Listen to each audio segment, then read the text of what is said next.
नमस्कार बच्चों। महाकवि कालिदास विरचित कुमार संभवम के पंचम सर्ग को हम अनवरत पढ़ रहे हैं और अभी तक 18 जो पद्य हैं वो इस महाकाव्य के पंचम सर्ग के हम लोग पढ़ चुके हैं। संदर्भ और प्रसंग आपको पता है कि पार्वती जो है वो शिव को पाने के लिए तपस्या कर रही हैं गौरी शिखर पर और अपनी तपस्या को निरंतर जो है वो बढ़ाती जा रही हैं। उनकी जो पुराना जो जीवन है, जो क्योंकि वो हिमालय की पुत्री हैं और वैभव विलासिता का जीवन उन्होंने जिया है, उसकी तुलना में अब उनके जीवन में क्या क्या परिवर्तन हो रहे हैं, इसी का वर्णन करते हुए महाकवि कालिदास इस पद्य में कह रहे हैं कि क्लमम ययौ कंदूक लीलया पिया तया मुनीनाम चरितम व्यगायत ध्रुवं वपु कांचन पद्म निर्मितं मृदु प्रकृत्या च ससारम एव च। तो क्लमम ययौ, क्लम यानी थकान, ययौ यानी प्राप्त कर लेती थी, थकान को प्राप्त हो जाती थी या थकान को प्राप्त कर लेती थी अर्थात थक जाती थी। क्लमम ययौ थक जाती थी। कंदूक लीलया अपि, कंदूक यानी गेंद, लीला यानी खेल। तो कंदूक लीलया, कंदूक लीला के द्वारा, तृतीया का एक वचन है, कंदूक लीलया अपि, कंदूक लीला के द्वारा भी यानी गेंद खेलने के द्वारा भी, कंदूक यानी गेंद और लीला यानी खेल, तृतीया का एक वचन है और कंदूक लीलया और अपि में दीर्घ संधि है। तो कंदूक लीलया अपि, कंदूक लीला के द्वारा भी यानी गेंद क्रीड़ा के द्वारा भी, या यानी जो कौन, पार्वती। तो कंदूक लीलया अपि, गेंद खेलने के द्वारा भी, या जो पार्वती क्लमम ययौ थकान को प्राप्त कर लेती थी अथवा थक जाती थी, तया उस पार्वती के द्वारा मुनिनाम चरितम, मुनियों के चरित्र को, मुनि षष्ठी का बहुवचन है, मुनि नाम, मुनियों के, मुनियों जैसा, चरितम चरित्र को, व्यगायत यानी आचरण किया, वो उतर गई, उसके अंदर उतर गई। तो जो है कंदूक लीला से भी जो थक जाती थी उसने मुनियों के आचरण में अवगाहन कर लिया, यानी मुनियों के आचरण में वो डूब गई। जो अवगाहन का मतलब है यहाँ गहराई तक उतर गई। इसका मतलब यह है कि ऊपरी तौर पर, बाह्य तौर पर नहीं, अंदर तक उन्होंने जो है मुनियों के आचरण को धारण कर लिया। तो तया उस पार्वती के द्वारा मुनि नाम चरितम, मुनियों के चरित्र को, व्यगायत अवगाहन कर लिया यानी धारण कर लिया, अपने जीवन में उतार लिया। तया उस पार्वती के द्वारा मुनि नाम चरितम, मुनियों के चरित्र को व्यगायत धारण कर लिया, अवगाहन कर लिया, उतार लिया अपने जीवन में, यानी कि वो मुनियों का आचरण गहराई से करने लगी। ध्रुवम वपु कांचन पद्म निर्मितम, ध्रुवम निश्चित तौर पर, निश्चय ही, वपु जो शरीर है वो कांचन पद्म निर्मितम, कांचन यानी स्वर्ण का, कंचन यानी स्वर्ण, कांचन यानी स्वर्ण से निर्मित। तो स्वर्ण से निर्मित पद्म, पद्म यानी कमल, तो कांचन पद्म निर्मितम यानी स्वर्ण के कमलों से निर्मित यानी बना हुआ था। तो कांचन, कांचनस्य पद्मनः निर्मितम इति कांचन पद्म निर्मितम, यानी सोने के कमलों से बना हुआ था क्या, वपु शरीर, किसका, पार्वती का। ध्रुवम निश्चय ही, क्योंकि स्वर्ण कमल से बना हुआ था। जो स्वर्ण है वो उसका जो शरीर है वो स्वर्ण कमल की तरह है। तो कमल जो होता है वो कोमल होता है और स्वर्ण जो होता है वो कठोर होता है। तो यहाँ कोमल और कठोर दोनों गुण पार्वती में है। जो पहले गेंद क्रीड़ा करती थी, आज वो मुनियों का आचरण भी कर रही है। तो जहाँ कोमल होना था वहाँ कोमल थी, लेकिन जहाँ कठोरता की आवश्यकता है वो वहाँ कठोर है। तो यहाँ जो है पार्वती के शरीर को की उपमा जो है वो स्वर्ण कमल से रचित था, ऐसा वो कह रहे हैं। क्योंकि प्रकृत्या स्वभाव से ही मृदु च ससारम एव च, मृदु यानी कोमल, ससारम यानी बलयुक्त।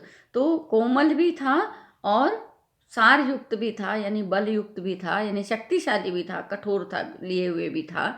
तो उस पार्वती ने मुनियों का आचरण किया। जो पार्वती पहले गेंद क्रीड़ा करने में भी थक जाती थी, निश्चय ही उसका शरीर स्वर्ण कमल से बना हुआ था, जो कोमल भी था और कठोर भी था। यानी कोमलता का गुण भी था और कठोरता का गुण भी था। यानी समय के अनुसार, आवश्यकता के अनुसार शरीर कोमल भी है और आवश्यकता पड़े तो शरीर कठोर भी है। तो इस प्रकार का पार्वती का शरीर था। एक बार देखें अन्वय के साथ, या जो पार्वती कंदूक लीलया अपि, गेंद खेलने से भी क्लमम ययौ थक जाती थी, तया उस पार्वती के द्वारा मुनि नाम चरितम, मुनियों के आचरण को, मुनियों के चरित्र को व्यगायत धारण कर लिया। उस पार्वती के द्वारा मुनियों के आचरण को धारण किया गया, मुनियों का आचरण किया गया। जो पार्वती गेंद क्रीड़ा से थक जाती थी, उस पार्वती ने मुनियों के आचरण को किया। ध्रुवम निश्चय ही वपु, शरीर कांचन पद्म निर्मितम, स्वर्ण कमलों से बना हुआ था।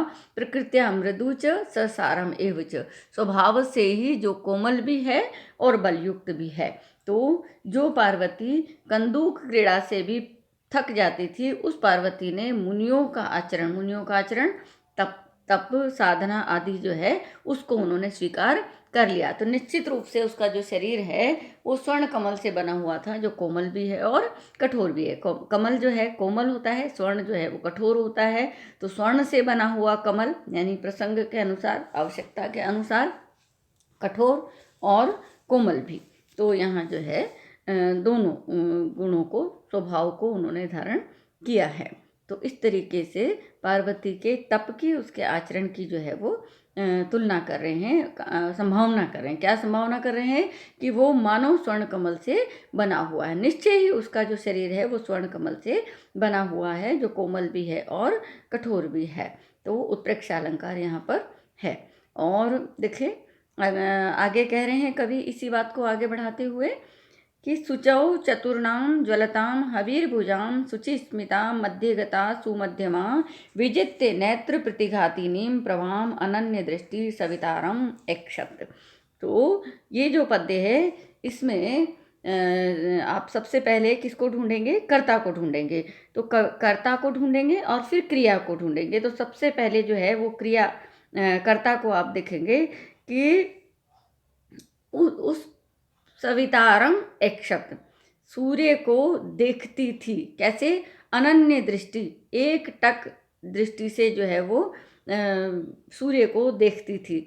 और कैसी? सुमध्यमा, पार्वती, पार्वती का विशेषण है सुमध्यमा, सुंदर मध्यम प्रदेश वाली, यानी कि सुंदर कटी प्रदेश वाली, सुंदर कमर वाली वो जो पार्वती है वो शुचौ, गर्मी में, ग्रीष्म ऋतु में, शुचौ सप्तमी का एक वचन है शुचि, शुचि यानी ग्रीष्म, शुचौ यानी ग्रीष्म ऋतु में, चतुर्णाम ज्वलताम हवीर्भुजाम, चतुर्णाम यानी चार, ज्वलताम जलती हुई, हवीर्भुजाम, हवीर्भुज यानी अग्नि। तो हवि जिसका भोजन है वो यानी कि अग्नि, जिसमें हवि हम डालते हैं उसको अग्नि कहते हैं। तो हवीर्भुजा यानी अग्नि।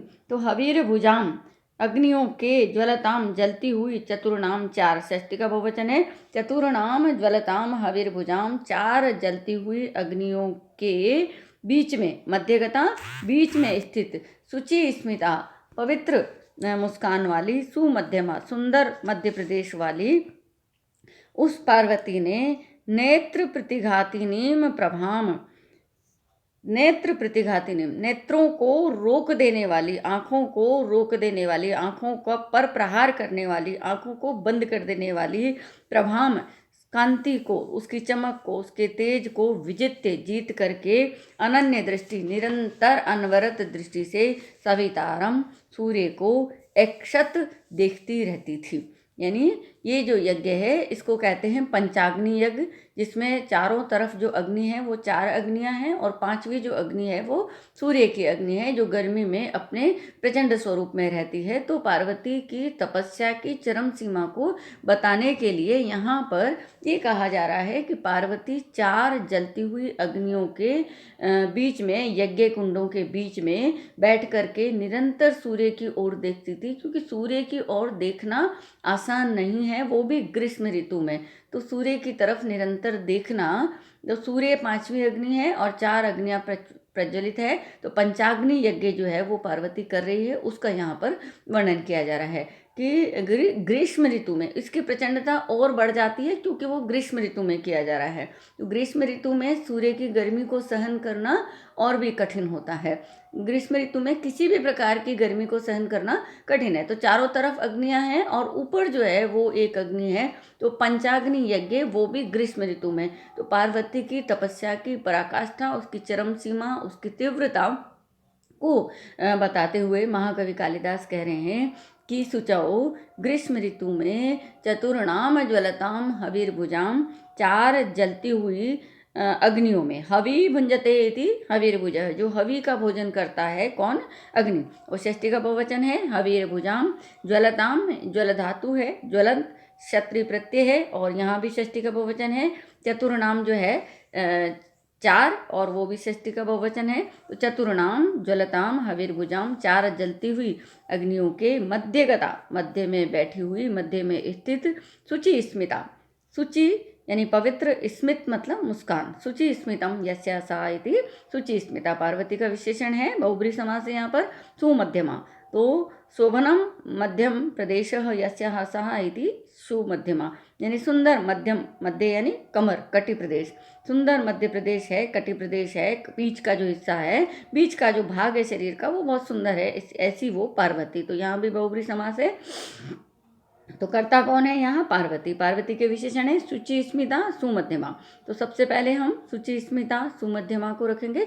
शुचि स्मिता सुमध्यमा यानी कि सुंदर मुस्कान वाली, सुंदर कटि प्रदेश वाली पार्वती जो है वो शुचौ ग्रीष्म ऋतु में, शुचि यानी ग्रीष्म और शुचौ सप्तमी का एक वचन है, ग्रीष्म ऋतु में ज्वलताम चतुर्भुजाम चतुर्णाम हविर्भुजाम, जलती हुई 4 अग्नियों के मध्यगता, मध्य में स्थित, मध्यगता मध्य में स्थित, नेत्र प्रतिघातिनी, नेत्रों को प्रतिघात करने वाली, यानी नेत्रों को रोक देने वाली, नेत्रों की जो शक्ति है उसको सीमित कर देने वाली, प्रभाम कांति को, अनन्य दृष्टि, जो दूसरी तरफ न देखे हुए, यानी कि एक टक सूर्य की तरफ ही जो है वो एकशत देखती थी, और जीत लिया उसने उस प्रभा को, उस सूर्य की तेज को, सूर्य की कांति को, जो कि आंखों की क्षमता को रोकती है। लेकिन पार्वती ने सूर्य के उस तेज से ऊपर विजय प्राप्त करके सूर्य को लगातार देखने का कार्य वो